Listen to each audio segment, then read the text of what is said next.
అందరికీ నమస్కారం. రేపు ఏర్పడబోయే కొత్త ప్రభుత్వానికి శుభాకాంక్షలు తెలుపుతూ, అలాగే నెల్లూరు సిటీలో నాకు సహకరించిన వైఎస్ఆర్ కాంగ్రెస్ పార్టీ నాయకులకి, కార్యకర్తలకి, ప్రజలకి ప్రత్యేక ధన్యవాదాలు తెలుపుకుంటూ, ఈరోజు ఒక సామాన్యుడికి ఇంత అవకాశం ఇచ్చి మీరు చూపించిన ప్రేమకి ప్రతి ఒక్కరికి పేరు పేరున కృతజ్ఞతలు తెలుపుకుంటున్నాను. అలాగే మీకు ఎప్పుడు ఏ అవసరం అందుబాటులో ఉంటా, ఏ పార్టీ కార్యక్రమానికైనా నేను పూర్తి మద్దతుగా ఉంటా. మీకు ఏ అవసరం వచ్చినా నాకు కాల్ చేసినా నేను ఎప్పుడు అందుబాటులో ఉంటా.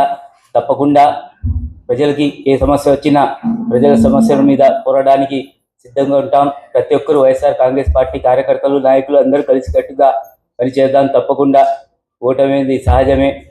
రేపు అవకాశం వస్తే తప్పకుండా వైఎస్ఆర్ కాంగ్రెస్ పార్టీ గవర్నమెంట్ వస్తే నెక్స్ట్ టైం తప్పకుండా మేము అందరం కలిసి